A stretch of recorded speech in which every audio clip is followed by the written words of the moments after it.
तो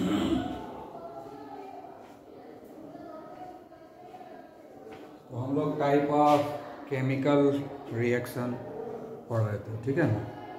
तो type of chemical reaction में पहला रिएक्शन जो है कॉम्बिनेशन रिएक्शन, ठीक है। कॉम्बिनेशन रिएक्शन पढ़ रहे थे, उसमें एक इम्पॉर्टेंट एग्जाम्पल छूट गया। जैसे कि हम लोग रस्टिंग पढ़ते हैं ना, जंग लगना। तो आयरन का रिएक्शन जो होता है ऑक्सीजन से होता है और वाटर के प्रेजेंस में होता है, ठीक है ना। इस प्रोसेस को हम लोग बोलते हैं रस्टिंग। ये जो रिएक्शन का प्रोसेस है ना, इस प्रोसेस को हम लोग बोलते हैं रस्टिंग। रस्टिंग क्यों बोलते हैं रस्टिंग? क्योंकि इसमें रस्ट बनता है। रस्ट किसका नाम है हिंदी में? जिसको जंग बोलते हैं ना। तो ये कौन सा कंपाउंड बनता है?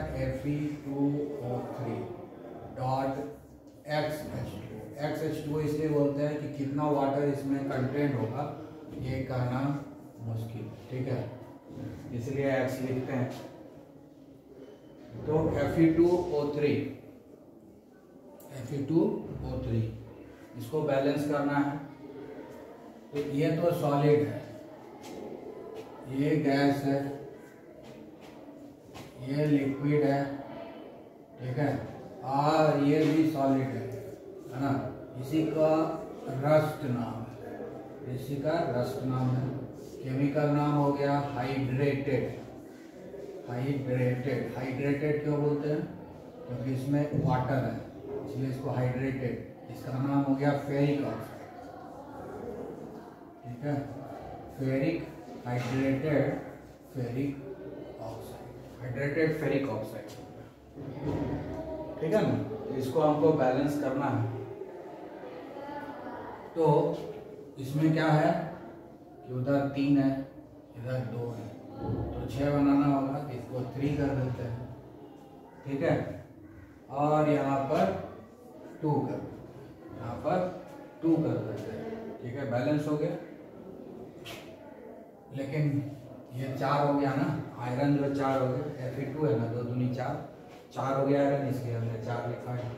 तो 4 आयरन एटम इधर भी हो गया, 4 आयरन एटम इधर भी हो गया, 6 ऑक्सीजन एटम इधर भी हो गया, 3 दूनी 6, यहाँ भी 3 दूनी 6 ऑक्सीजन इधर भी हो गया, बैलेंस हो गया। अब यहाँ पर है कि X लिखा हुआ है, तो जितना वाटर मॉलिक्यूल ये यूज करेगा उतना ही वाटर मॉलिक्यूल। इसको हम लोग वाटर ऑफ क्रिस्टलाइजेशन बोलते हैं, आगे पढ़ेंगे, है ना। हाइड्रेशन एक्चुअली ये रिएक्शन में पार्टिसिपेट नहीं करता है, ये क्रिस्टल बनाने में हेल्प करता है और रिएक्शन के लिए एनवायरनमेंट तैयार करता है। ये जो वाटर मॉलिक्यूल है ना, रिएक्शन होता है एक्चुअली इसी दोनों के बीच में, जिसके कारण फेरिक ऑक्साइड बनता है। और फेरिक ऑक्साइड जो है पाउडर फॉर्म में बनता है।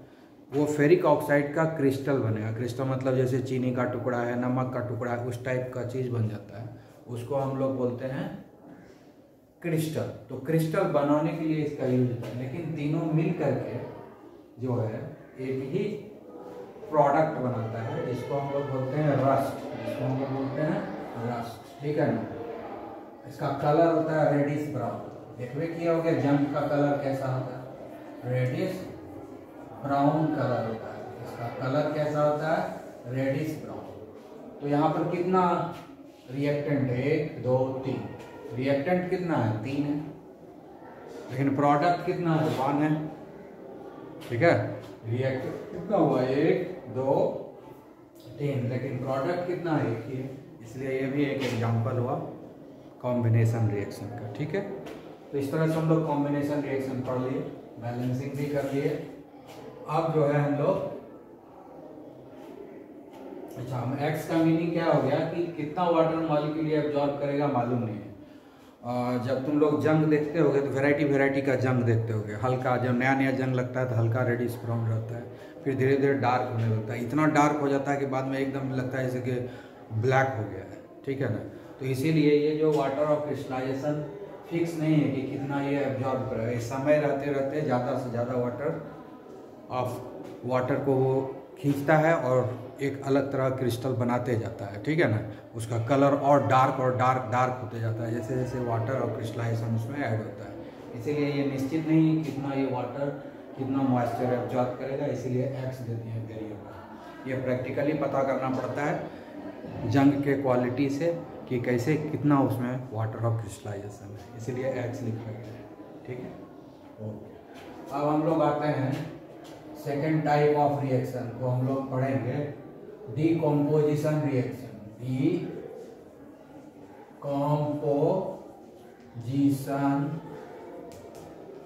रिएक्शन, ठीक है। ये कॉम्बिनेशन रिएक्शन का उल्टा है, ये याद रखना है कि डीकम्पोजिशन रिएक्शन जो है ये कॉम्बिनेशन रिएक्शन का उल्टा है, कॉम्बिनेशन रिएक्शन का उल्टा है। लेकिन डीकॉम्बिनेशन नहीं, बहुत लड़का क्या करता है लिख देता है डीकॉम्बिनेशन रिएक्शन, डीकॉम्बिनेशन रिएक्शन, बहुत बच्चे ये लिख देते हैं, ठीक है।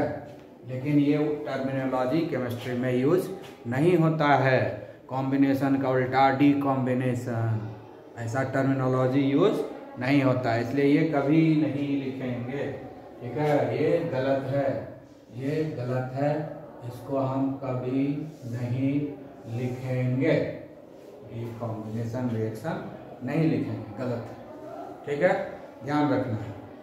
अब जो यहाँ डीकम्पोजिशन रिएक्शन है इसमें क्या होता है, डीकम्पोजिशन रिएक्शन में क्या होता है, ओनली वन रिएक्टेंट, जस्ट उल्टा है कि नहीं। कॉम्बिनेशन में क्या था, ओनली वन प्रोडक्ट, लेकिन डीकम्पोजिशन रिएक्शन में क्या है, only one reactant and more than one product, just उल्टा है ना, more than one product। Combination reaction में क्या था, एक ही प्रोडक्ट, कॉम्बिनेशन रिएक्शन में क्या था, एक ही प्रोडक्ट, कॉम्बिनेशन रिएक्शन में क्या है, एक ही प्रोडक्ट है ना, और यहाँ पर क्या है, मोर देन वन प्रोडक्ट, ठीक है। कॉम्बिनेशन रिएक्शन में क्या है, मोर देन वन रिएक्टेंट है ना, डीकम्पोजिशन रिएक्शन में क्या है, ओनली वन रिएक्टेंट, जस्ट उल्टा है कि नहीं। इसमें प्रोडक्ट एक होता है, इसमें रिएक्टेंट एक होता है, इसमें रिएक्टेंट मेनी होता है, मोर देन वन होता है, ठीक है ना, रिएक्टेंट मोर देन वन, तो डीकम्पोजिशन में रिएक्टेंट एक ही होता है। इसमें प्रोडक्ट कॉम्बिनेशन रिएक्शन में एक होता है, तो इसमें मोर देन वन प्रोडक्ट होता है। तो क्या हो गया, अगर प्रूफ करने के लिए कहेगा कि combination reaction and decomposition reaction are opposite to one, तो कोई भी एग्जांपल ले लेंगे दोनों का एक एक और एक्सप्लेन कर देंगे, इसका जस्ट उल्टा है ना। कॉम्बिनेशन रिएक्शन में क्या लिखेंगे कि एक से ज़्यादा रिएक्टेंट है, ठीक है। कॉम्बिनेशन रिएक्शन में क्या लिखेंगे कि एक से ज़्यादा रिएक्टेंट है और एक ही प्रोडक्ट है, जबकि डीकम्पोजिशन रिएक्शन में क्या लिखेंगे, ओनली वन रिएक्टेंट है लेकिन एक से ज़्यादा प्रोडक्ट है, ठीक है। इस तरह का एग्जाम्पल दे करके हम प्रूव कर देंगे, प्रूव हो जाएगा, बहुत आसान है, कोई दिक्कत नहीं है। पहला एग्जाम्पल इसका लेते हैं, पहला एग्जाम्पल है डीकम्पोजिशन ऑफ कैल्शियम कार्बोनेट, ठीक है। ये हुआ कैल्शियम कार्बोनेट, इसको हमने हीट किया, ठीक है, इसको हमने हीट किया तो बन गया calcium oxide plus carbon dioxide, ठीक है। ये भी सॉलिड है, ये भी सॉलिड है और ये गैस है। इसमें हीट एनर्जी हमने सप्लाई किया, इसको हीट किया, इसमें कितना रिएक्टेंट है, ओनली वन रिएक्टेंट। प्रोडक्ट कितना है, एक से ज़्यादा, दो है, प्रोडक्ट एक से ज़्यादा है, दो है, इसीलिए ये क्या हो गया, डीकम्पोजिशन रिएक्शन। एक रिएक्टेंट एक से ज़्यादा प्रोडक्ट में कन्वर्ट हो गया, एक रिएक्टेंट एक से ज़्यादा प्रोडक्ट में कन्वर्ट हो गया, इसलिए इसको हम बोलेंगे डीकम्पोजिशन रिएक्शन, ठीक है। तो डीकम्पोजिशन रिएक्शन समझ में आना चाहिए, ठीक है। अब इसको बैलेंस तो ये ऑलरेडी है, इसको बैलेंस करने की जरूरत नहीं है ना। दोनों तरफ कैल्शियम सेम है, ऑक्सीजन 3 है, इधर भी 3 ऑक्सीजन है, दोनों मिला के कार्बन 1 है, इधर भी कार्बन 1 ही है, तो बैलेंस्ड है, इसको बैलेंस करने की जरूरत नहीं है। इसका नाम हम इसलिए नहीं लिख रहे हैं क्योंकि इसका पहले भी हम डिस्कशन कर चुके हैं, ठीक है, ओके।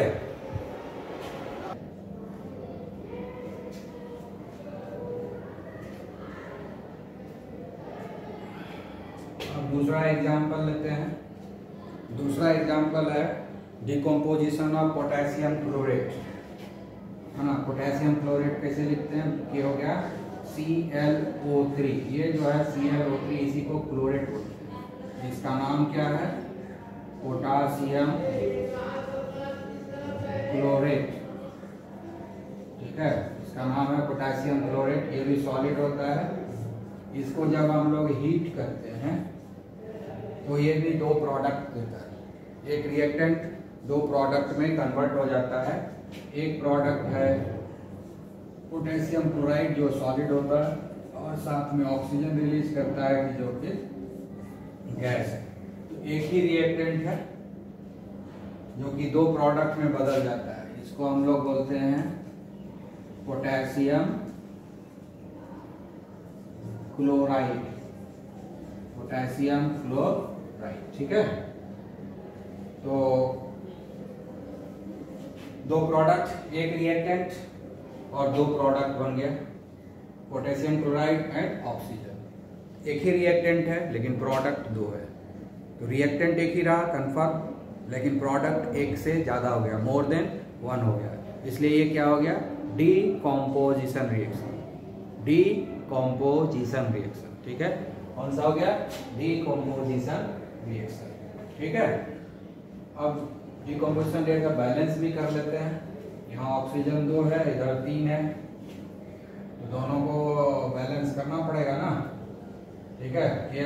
एक ही है, Cl भी एक ही है, ऑक्सीजन इधर 3 उधर 2, दोनों को 6 बना देते हैं। इधर 2 गुना किए तो ऑक्सीजन 6 हो गया, इधर 3 गुना कर दिए तो ऑक्सीजन 6 हो गया। तो ऑक्सीजन तो बैलेंस हो गया, दोनों तरफ ऑक्सीजन को 6 बना दिए, ठीक है। लेकिन इस साइड जब ऑक्सीजन को हम 6 बनाते हैं तो KCl भी तो 2 हो जाता है, ये भी 2, ये भी 2 हो जाता है। इसका बैलेंस बिगड़ गया पोटेशियम का और क्लोरीन एटम का, तो उसको बैलेंस करना पड़ेगा क्योंकि ये भी 2, ये भी 2 हो गया। 2 गुना करने से यहाँ भी 2 से गुना कर देंगे तो ये भी बैलेंस हो गया। अब इधर भी 2 पोटेशियम 2 क्लोरीन हो गया, बैलेंस हो गया, कुछ भी नहीं बाकी, ठीक है। तो इस तरह से, और ये एक मेथड है जिससे लेबोरेटरी में हम ऑक्सीजन गैस को प्रिपेयर करते हैं। अगर कोई पूछेगा कि लेबोरेटरी में, सिंपल लेबोरेटरी में कैसे ऑक्सीजन हम प्रिपेयर करेंगे, तो सिंपली बोलेंगे कि हम पोटेशियम क्लोरेट लेंगे, उसको हीट करेंगे तो हमको ऑक्सीजन गैस प्रोड्यूस हो जाएगा। तो फिर हम ऑक्सीजन गैस प्रोड्यूस करने का ये एक तरीका भी है। याद रखना है कि ऑक्सीजन गैस को प्रोड्यूस करने का ये एक तरीका है, ठीक है। अब जो है और भी एग्जाम्पल लेते हैं, और भी एग्जाम्पल लेंगे।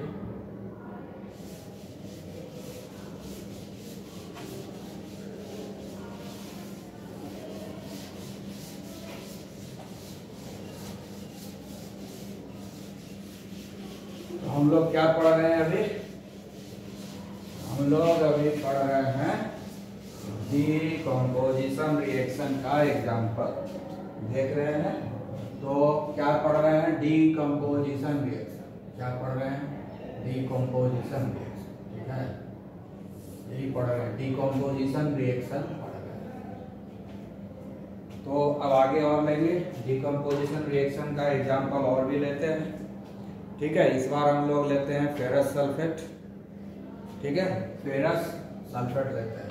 फेरस सल्फेट का फॉर्मूला क्या होता है, FeSO4।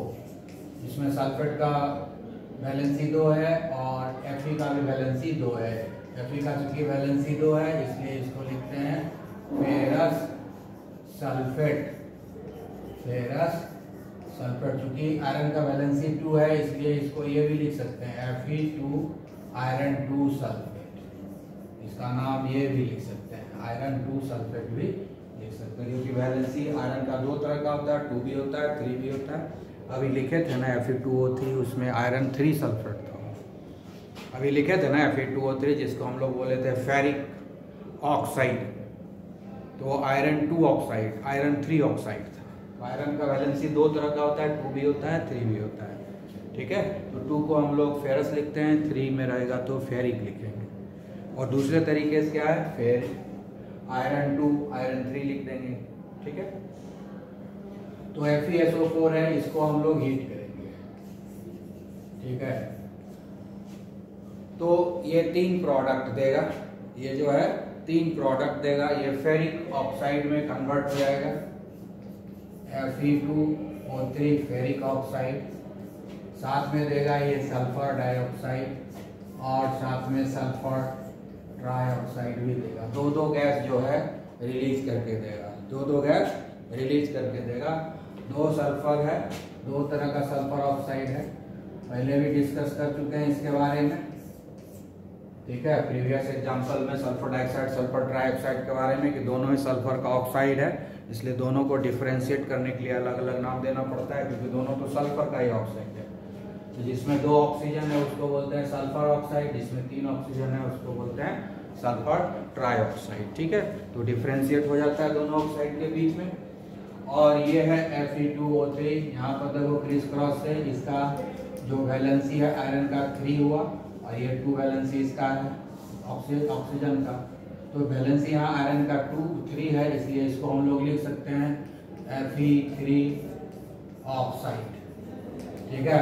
अभी तुरंत पिछला एग्जांपल में इसका नाम बताए थे फेरिक ऑक्साइड, तो ये दोनों ही नाम इसी का है, ठीक है। Fe3 oxide and iron 3 oxide और फेरिक ऑक्साइड दोनों इसी का नाम है। अब देखो यहाँ पर रिएक्टेंट कितना है, 1 है, रिएक्टेंट यहाँ पर कितना है, 1 है, लेकिन प्रोडक्ट कितना है, 1 से ज्यादा है, 1 2 3 3 प्रोडक्ट है ना। रिएक्टेंट ओनली 1 है लेकिन प्रोडक्ट मोर देन 1 है। प्रोडक्ट कितना है, 1 से ज्यादा, लेकिन रिएक्टेंट कितना है, ओनली 1, इसलिए ये कौन सा रिएक्शन कहलाएगा, डीकम्पोजिशन रिएक्शन। एक जो है मेनी में कन्वर्ट हो गया, एक जो है बहुत में कन्वर्ट हो गया, इसी को हम लोग बोलते हैं डीकम्पोजिशन रिएक्शन, ठीक है। आई बात समझ में। अब अगर कलर का बात करेंगे तो फेरस सल्फेट का कलर जो होता है वो लाइट ग्रीन होता है। फेरस सल्फेट का कलर क्या होता है, लाइट ग्रीन, हल्का हरे रंग का होता है। और फेरिक ऑक्साइड का कलर क्या होता है, ये ब्राउन कलर का होता है, ये क्या हो जाता है, ब्राउन। और जब इसका क्रिस्टल बनता है, रस्ट बनता है, तो हो जाता है रेडिश ब्राउन, ठीक है ना। सिर्फ फेरिक ऑक्साइड रहेगा, उसमें कोई वाटर नहीं रहेगा, यानी क्रिस्टल नहीं बना रहेगा, तो वो ब्राउन कलर का होगा। जैसे ही उसमें वाटर ऑफ क्रिस्टलाइजेशन आ जाएगा, यानी रस्ट में कन्वर्ट हो जाएगा, तो ये हो जाता है रेडिश ब्राउन, जो कि हम पिछले एग्जांपल में रस्टिंग में डिस्कस कर चुके हैं, ठीक है। सल्फर डाइऑक्साइड और सल्फर ट्राइऑक्साइड दोनों क्या है, गैस है, दोनों ही खतरनाक गैस है। दोनों को इनहेल करने से लंग्स में प्रॉब्लम हो सकता है, क्योंकि दोनों ही लंग्स में जाने के बाद सल्फ्यूरिक एसिड में कन्वर्ट हो जाएगा, सल्फ्यूरिक एसिड में, क्योंकि लंग्स में मॉइस्चर है, पानी में हाईली सॉल्युबल है और पानी में घुल के ये दोनों सल्फ्यूरिक एसिड में कन्वर्ट हो जाता है, मतलब H2SO4 में कन्वर्ट हो जाता है सल्फर डाइऑक्साइड सल्फर ट्राइऑक्साइड, इसलिए लंग्स के लिए बहुत खतरनाक है। और दुनिया में जितना व्हीकल वगैरह चलता है, गाड़ी वगैरह चलता है, उसमें सल्फर डाइऑक्साइड सल्फर ट्राइऑक्साइड ही रिलीज होता है, बहुत सारी इंडस्ट्री से रिलीज होता है, जिसके कारण पॉल्यूशन बढ़ रहा है, खतरनाक है हो जाता है। ये सल्फर डाइऑक्साइड सल्फर ट्राइऑक्साइड हमारे हेल्थ के लिए अच्छा नहीं है। ओके, चलिए वो सब बात अलग है, एक्स्ट्रा ऐड में बता दिए। मेन यहाँ पर क्या सीखना है कि ये डीकम्पोजिशन रिएक्शन है, क्योंकि एक ही रिएक्टेंट है और एक से ज्यादा प्रोडक्ट है, इसलिए ये क्या हो गया, डीकम्पोजिशन रिएक्शन है। ये क्या है, डीकम्पोजिशन, डीकम्पोजिशन यानी कॉम्बिनेशन रिएक्शन का उल्टा, ठीक है। तो अब जरा इसको बैलेंस भी तो कर लें, ठीक है। अब इधर देखते हैं, यहाँ आयरन 1 है, इधर आयरन 2 है, ठीक है। पहले तो इसी को बैलेंस करके देखते हैं, आयरन को, हो सकता है बाकी चीज भी बैलेंस हो जाए। तो 2 जैसे कर दिए तो आयरन 2 हो गया, तो आयरन तो बैलेंस हो गया। अब यहाँ पर ऑक्सीजन 3 है, यहाँ पर 2 है, यहाँ पर 3 है, यहाँ पर 3 2 5 3 8 ऑक्सीजन है ना, टोटल 3 2 5 3 8 ऑक्सीजन। अब इधर देखते हैं ऑक्सीजन 8 है कि नहीं, तो जहाँ 4 है और यहाँ 2 से गुना किए तो 4 दूनी 8 हो गया, 8 ऑक्सीजन है इधर भी, इसलिए ऑक्सीजन तो बैलेंस हो गया। अब सल्फर चेक करते हैं, इधर सल्फर कितना है, 1 2 2 सल्फर है इधर यहाँ देखते हैं कितना सल्फर, यहाँ 2 गुना करने से ये सल्फर 2 हो गया, इधर भी 2 सल्फर हो गया, इसलिए अब ये केमिकल इक्वेशन बैलेंस हो गया। ठीक है, आई बात समझ में?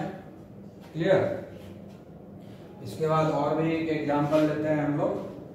ठीक है, इसको जरा मिटाते हैं, सब जगह बनेगा तो लिखेंगे, है कि नहीं?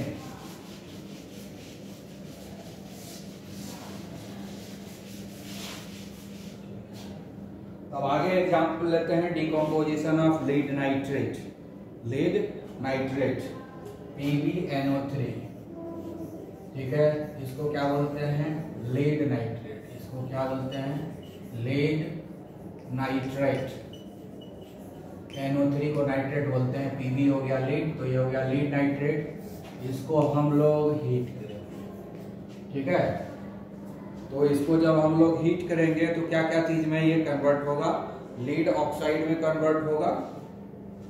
ठीक है, इसमें कन्वर्ट होगा, लीड ऑक्साइड में कन्वर्ट हो जाएगा, नाइट्रोजन डाइऑक्साइड भी देगा, साथ में ऑक्सीजन भी देगा। ये भी गैस है, ये भी गैस है, और ये सॉलिड है, और लीड नाइट्रेट तो सॉलिड। ठीक है, हीट किए तो यहाँ पर हम देख सकते हैं कि लीड नाइट्रेट क्या है? एक ही रिएक्टेंट है, लेकिन प्रोडक्ट कितना हो गया? एक से ज्यादा। ठीक है, प्रोडक्ट कितना हो गया? एक से ज्यादा। रिएक्टेंट सिर्फ और सिर्फ एक है, lead nitrate, only lead nitrate. एक ही, सिर्फ और सिर्फ एक ही रिएक्टेंट, लेकिन जब इसको हीट कर दिए, ये एक रिएक्टेंट 3 प्रोडक्ट में कन्वर्ट हो गया, यानी एक से ज्यादा प्रोडक्ट बन गया। 2, 3, 3 प्रोडक्ट बन गया।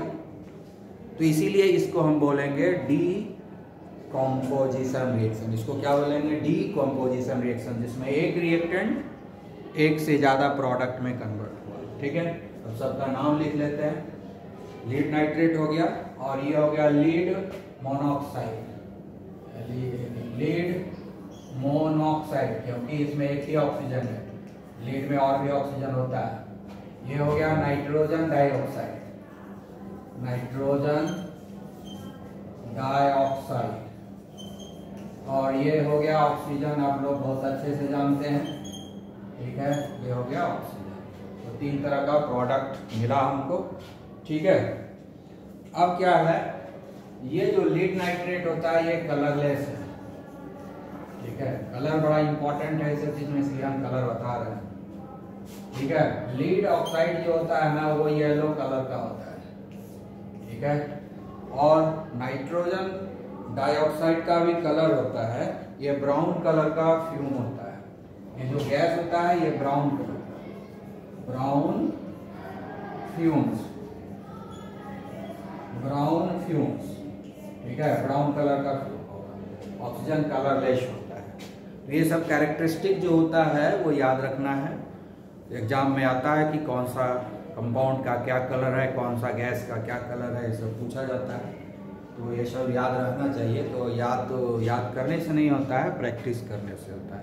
बार बार लिखते रहेंगे तो हो जाएगा। हम जैसा बताएं कि हर डेली जो है 10 केमिकल रिएक्शन लिखना है, 10 केमिकल रिएक्शन को बैलेंस करना है, उसी को लिखे, उसी को बैलेंस किए, और उसी 10 केमिकल रिएक्शन का कलर वगैरह सब देख लेना है, उसी का फिजिकल स्टेट भी लिखना है। यानी पूरा केमिकल इक्वेशन जो है वेल इन्फॉर्म्ड केमिकल इक्वेशन लिखेंगे, सारे इंफॉर्मेशन को देंगे, एवरीडे 10 लिखेंगे, याद हो जाएगा सब कुछ। ठीक है, तो अब जो है यहाँ तक तो समझ गए कि ये जो है डिकम्पोजिशन रिएक्शन है, क्योंकि एक रिएक्टेंट एक से ज़्यादा प्रोडक्ट में कन्वर्ट हुआ। ठीक है, कलर भी मान लिए, नाम भी पता चल गया। अब इसका थोड़ा बैलेंस भी कर लेते हैं। ठीक है, तो बैलेंस करने के लिए क्या करना पड़ेगा? ठीक है, अब यहाँ पर क्या देखते हैं, ऑक्सीजन यहाँ 2 है, 2 यहाँ भी है, 4 हो गया, 5 हो गया, इधर 3 ही ऑक्सीजन है। नाइट्रोजन इधर एक ही दिख रहा है, इधर नाइट्रोजन यहाँ भी है। ठीक है, नाइट्रोजन भी बैलेंस है, लीड भी एक है। ऑक्सीजन से मेन समस्या आ रहा है। ठीक है, तो ऑक्सीजन इधर 5 होता है, उधर 3 होता है, बड़ा दिक्कत है वाली बात है।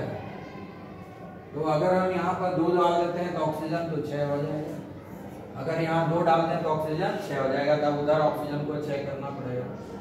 दूसरा चीज है कि लीड भी 2 हो गया है, लीड भी 2 गुना करने से लीड भी 2 हो गया। तो हम अगर यहाँ पर 2 दे देते हैं तो क्या हो जाएगा, तो लीड 2 हो गया नाइट, और यहाँ पर जो है ऑक्सीजन 6 हो गया था ना, 3 दूनी 6, ऑक्सीजन भी 6 हो गया था,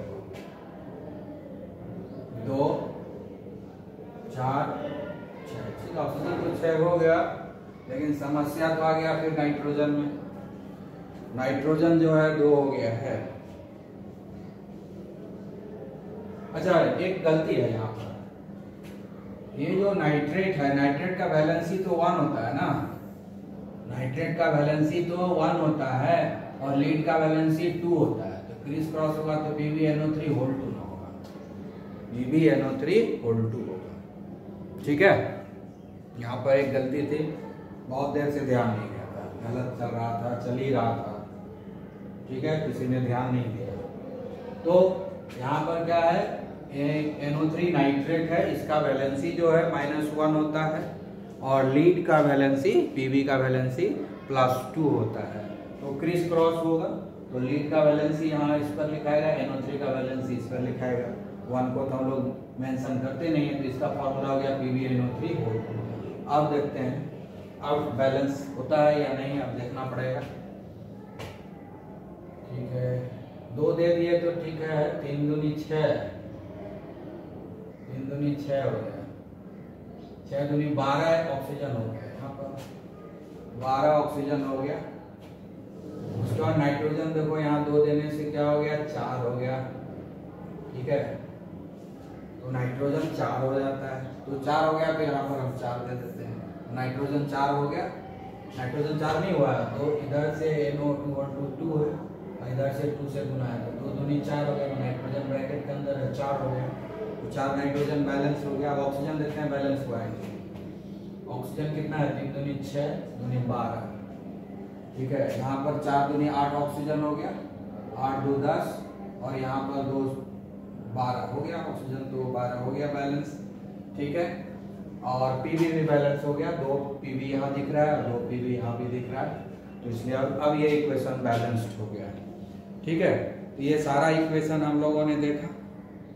ठीक है, अब जो है ये सारे रिएक्शन में हमने क्या किया, इस सारे रिएक्शन में क्या चीज कॉमन है, अभी तक जितना रिएक्शन डिस्कस किए सारे में एक ही चीज कॉमन है कि हर रिएक्शन में हमने हीट किया और हीट करने से जो है डिकम्पोजिशन हुआ है। ठीक है, हीट करने से ये डिकम्पोजिशन रिएक्शन हुआ है। तो हीट करने से जब डिकम्पोजिशन होता है तो उस तरह के रिएक्शन का एक स्पेशल है ना, तो उस तरह के, तो ये जितना भी हम लोग डिस्कस किए अभी डिकम्पोजिशन रिएक्शन, ये सारा कहलाएगा थर्मल डिकम्पोजिशन, ये सारा कहलाएगा थर्मल डिकम्पोजिशन। क्या कहलाएगा, थर्मल डिकम्पोजिशन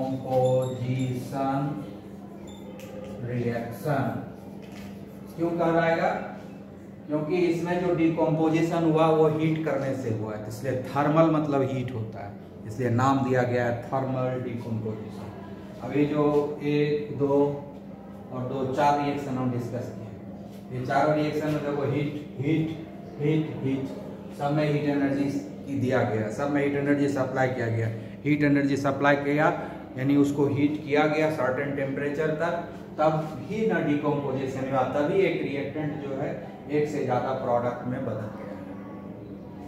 तो चूंकि हीट करने से डिकम्पोजिशन हो रहा है, इसलिए इस तरह के डिकम्पोजिशन रिएक्शन को हम लोग थर्मल डिकम्पोजिशन बोलते हैं।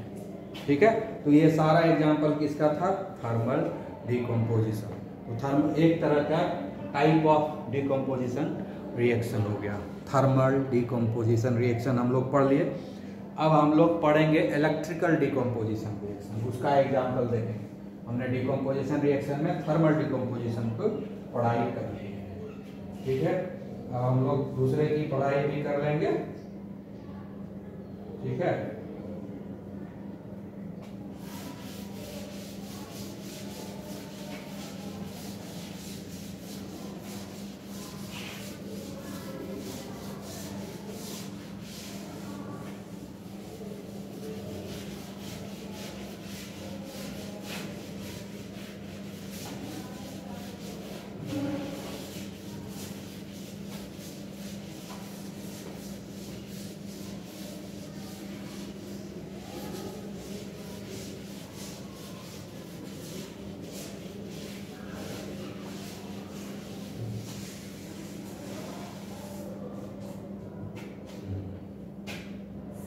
ठीक है, तो हम लोग पढ़ते हैं अब दूसरा इलेक्ट्रिकल डिकम्पोजिशन। ठीक है, अब हम लोग पढ़ेंगे, अभी तक हम लोगों ने क्या चीज पढ़ा, thermal decomposition. Thermal decomposition, actually decomposition reaction 3 तरह का होता है। थर्मल डिकम्पोजिशन रिएक्शन, दूसरा होता है इलेक्ट्रिकल डिकम्पोजिशन। ठीक है, इसी को हम लोग बोलते हैं इलेक्ट्रोलिसिस भी बोलते हैं, इलेक्ट्रोलिसिस। ठीक है, और तीसरा बोलते हैं फोटो डिकम्पोजिशन। ठीक है, इसको हम लोग बोलते हैं फोटोलिसिस। फोटोलिसिस, ठीक है, फोटोलिसिस। इलेक्ट्रोलिसिस का मतलब हुआ, लिसिस मतलब टूटना, इलेक्ट्रिसिटी से तोड़ना। फोटोलिसिस मतलब लाइट एनर्जी, फोटो मतलब लाइट, लिसिस मतलब तोड़ना, लाइट एनर्जी से तोड़ना। तो डिकम्पोजिशन रिएक्शन में क्या हो रहा है, एक रिएक्टेंट टूट रहा है, स्प्लिट कर रहा है। क्या कर रहा है, स्प्लिट कर रहा है, मतलब टूट रहा है। स्प्लिट कर रहा है मतलब टूट रहा है, एक से ज्यादा प्रोडक्ट में कन्वर्ट हो रहा है। मतलब एक चीज टूट करके 3 चीज में बन रहा है, एक चीज टूट करके 2 चीज में बन रहा है। तो इस सबको हम लोग बोलते हैं स्प्लिटिंग रिएक्शन, डिकम्पोजिशन रिएक्शन। और डिकम्पोजिशन रिएक्शन कितने तरह का होता है, 3 तरह का होता है। थर्मल डिकम्पोजिशन रिएक्शन जिसमें हीट एनर्जी इन्वॉल्व है, इलेक्ट्रिकल डिकम्पोजिशन जिसमें इलेक्ट्रिसिटी इन्वॉल्व है, फोटो डिकम्पोजिशन रिएक्शन जिसमें कि हम लाइट एनर्जी इन्वॉल्व है। तो अब जो है हम लोग थर्मल डिकम्पोजिशन तो पढ़ लिए, अब हम लोग पढ़ते हैं इलेक्ट्रोलिसिस, इलेक्ट्रिकल डिकम्पोजिशन रिएक्शन पढ़ रहे हैं। ठीक है, अब हम लोग इलेक्ट्रिकल डिकम्पोजिशन रिएक्शन पढ़ेंगे। ठीक है, इलेक्ट्रिकल डिकम्पोजिशन रिएक्शन में पढ़ेंगे, सबसे पहला जो एग्जाम्पल होगा वो वाटर का होगा, पानी। ठीक है, घर में जो पानी है, ठीक है, वही पानी है ना। इसमें हम क्या करेंगे, इलेक्ट्रिसिटी सप्लाई करेंगे। इसमें क्या करेंगे, इलेक्ट्रिसिटी सप्लाई करेंगे। क्या चीज सप्लाई करेंगे, इलेक्ट्रिसिटी सप्लाई करेंगे। घर में बैटरी रहता ही है 1.5 वोल्ट का, 3 वोल्ट का, 4.5 वोल्ट, 6 वोल्ट, 9 वोल्ट, ये सब का बैटरी रहता है। उससे हम जो है इलेक्ट्रिसिटी सप्लाई करेंगे। तो ये क्या हो जाएगा, कन्वर्ट हो जाएगा हाइड्रोजन में और ऑक्सीजन में। ठीक है, ये भी गैस है और ये भी गैस है। जैसे ही इलेक्ट्रिसिटी सप्लाई करेंगे तो ये क्या करेगा, हाइड्रोजन और ऑक्सीजन में कन्वर्ट हो जाएगा। ठीक है, तो चूंकि इलेक्ट्रिसिटी सप्लाई किए हैं और ये टूट गया हाइड्रोजन और ऑक्सीजन में, एक ही रिएक्टेंट है लेकिन प्रोडक्ट एक से ज़्यादा है, तो इसको हम क्या बोलेंगे, डिकम्पोजिशन रिएक्शन। और है तो ये डिकम्पोजिशन, लेकिन इसमें इलेक्ट्रिसिटी सप्लाई की गई है। क्योंकि इलेक्ट्रिसिटी सप्लाई करने से ये डिकम्पोजिशन रिएक्शन हुआ है, इसलिए इसको हम लोग बोलते हैं इलेक्ट्रिकल डिकम्पोजिशन रिएक्शन या इलेक्ट्रोलिसिस। इलेक्ट्रिकल डिकम्पोजिशन रिएक्शन या इलेक्ट्रोलिसिस इसको हम लोग बोलते हैं। ठीक है, इस रिएक्शन को अब थोड़ा हम बैलेंस कर लेते हैं। ठीक है, तो क्या करेंगे, इधर 2 हाइड्रोजन है, 2 ऑक्सीजन है, इधर तो ऑक्सीजन एक ही है, उधर ऑक्सीजन 2 है, 2 से गुना कर दिए तो ऑक्सीजन 2 हो गया। ठीक है, ऑक्सीजन 2 हो गया। ठीक है, और इधर भी ऑक्सीजन अब 2 हो गया, बैलेंस हो गया। फिर हाइड्रोजन इधर 2 गुना करने से 4 हो गया, तो इसको 4 करने के लिए हमको 2 से गुना करना है। ठीक है, आ गया समझ में। ठीक है, इसमें और एक चीज बड़ा इंपॉर्टेंट चीज है जो डिस्कस करना होगा। ये तो समझ में आ गया, बैलेंस भी कर लिए, नाम भी मालूम है कि वाटर है, हाइड्रोजन है या ऑक्सीजन है। ठीक है, फिजिकल स्टेट भी हो गया। इसका जो एक्सपेरिमेंट होता है तो उसमें क्या है, डबल है। जब 9th में पढ़ाई हुई थी तो ये चीज बताया गया था कि जितना भी दुनिया में सिंबल है या फॉर्मूला है वो किसको रिप्रेजेंट करता है, 1 मोल। जितना भी सिंबल है इस दुनिया में, सारे सिंबल कितना को रिप्रेजेंट करता है? 1 मोल को। दुनिया में जितना भी फॉर्मूला है वो फॉर्मूला केमिस्ट्री वाला फॉर्मूला की बात कर रहे हैं, मैथ वाला फॉर्मूला नहीं। हाँ, याद रखना है कि केमिस्ट्री वाला फॉर्मूला, केमिस्ट्री वाला फॉर्मूला मतलब मॉलिक्यूलर फॉर्मूला, ठीक है ना। वो कितने को रिप्रेजेंट कर रहा है? 1 मोल। कोई भी फॉर्मूला सिंबल 1 मोल को रिप्रेजेंट करता है, ठीक है। वो 1 मोल ऑफ एटम हो सकता है, 1 मोल ऑफ मॉलिक्यूल हो सकता है, वो देखने से पता चलेगा, ठीक है। तो आप देखिए ये जो वाटर है, ये वाटर H2O, ये H2O 1 मोल को रिप्रेजेंट करता है, तो ये 2 से गुना है तो ये 2 मोल हो गया, ठीक है। 2 से ये गुना है ना, ये 2 से गुना है, इसलिए ये 2 मोल हो गया। अगर ये 2 नहीं रहता तब H2O सिर्फ रहता तो ये 1 मोल को रिप्रेजेंट करता, लेकिन 2 से गुना हो गया तो ये 2 मोल हो गया, ठीक है। उसी तरह से हाइड्रोजन गैस का सिंबल क्या होता है? H2। जैसे कि वाटर का सिंबल होता है H2O, वाटर का फॉर्मूला क्या होता है? H2O, और फॉर्मूला 1 मोल को रिप्रेजेंट करता है। तो हम यहाँ पर क्या लिखे हैं? 2 से गुना कर दिए, ये 1 मोल को रिप्रेजेंट करता है, उसमें 2 से गुना हो गया, तो 2 से गुना हो गया, 1 को 2 से गुना करेंगे 2 होगा, इसलिए ये 2 मोल को रिप्रेजेंट, ये 2 मोल ऑफ वाटर हो गया, ये हो गया 2H2O का मतलब है 2 मोल ऑफ वाटर। उसी तरह से हाइड्रोजन गैस को रिप्रेजेंट कैसे करते हैं? H2। फॉर्मूला क्या होता है हाइड्रोजन गैस का? H2 होता है, वही लिखेंगे। H2 क्या रिप्रेजेंट करेगा? 1 मोल ऑफ हाइड्रोजन गैस को। H2 किसको रिप्रेजेंट करेगा? 1 मोल ऑफ हाइड्रोजन गैस को। इसमें हम 2 से गुना कर दिए हैं तो क्या हो जाएगा? 2 मोल ऑफ हाइड्रोजन गैस। तो ये भी 2 मोल है, ये भी 2 मोल है, ठीक है। अब ये क्या है? O2 है। O2 क्या है? ये ऑक्सीजन गैस का सिंबल है, ऑक्सीजन गैस का फॉर्मूला है। ऑक्सीजन गैस का फॉर्मूला क्या होता है? O2 होता है, यानी ये मॉलिक्यूल है। और कोई भी मॉलिक्यूल है ना, मॉलिक्यूलर फॉर्मूला कितने को रिप्रेजेंट करता है? 1 मोल को, है ना। ये O2 कितने को रिप्रेजेंट करेगा? 1 मोल को, क्योंकि यहाँ तो कुछ गुना किया हुआ नहीं है, यहाँ कुछ भी गुना किया हुआ नहीं है, मतलब कुछ नहीं है, यहाँ 1 है, ये हो गया 1। तो इसका मीनिंग क्या हो गया कि जब 2 मोल वाटर को हम 2 मोल वाटर में इलेक्ट्रिसिटी जब हम पास कराते हैं, 2 मोल ऑफ वाटर में जब इलेक्ट्रिसिटी पास कराते हैं, ठीक है, तो 2 मोल हाइड्रोजन गैस बनाता है और 1 मोल ऑक्सीजन गैस बनाता है, ठीक है। और एक चीज याद रखना है, क्योंकि यहाँ तो गैस है, तो गैस जब भी बनता है तो गैस का वॉल्यूम हम लोग देखते हैं, गैस का मास नहीं देखते हैं। सॉलिड रहता है तो हम लोग उसका मास देखते हैं, लिक्विड रहता है या जनरली लिक्विड रहेगा, जैसे दूध है, दूध क्या बोलते हैं? 1 लीटर दीजिए, 2 लीटर दीजिए, है ना। उसको 10 किलो 20 किलो 50 किलो दूध नहीं बोलते हैं, 1 लीटर दूध दीजिए, 2 लीटर दूध दीजिए। टमाटर लेंगे तो 1 किलो टमाटर, 2 किलो टमाटर, ऐसा थोड़े बोलेंगे 1 लीटर टमाटर दीजिए, 2 लीटर टमाटर दीजिए, नहीं बोलेंगे ना।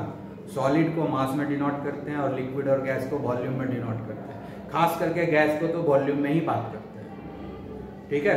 खास करके गैस को क्या करते हैं? वॉल्यूम में ही बात करते हैं, ठीक है। अब जानते हो 1 मोल गैस का जो वॉल्यूम होता है ना, वो 22.4 लीटर होता है, ठीक है।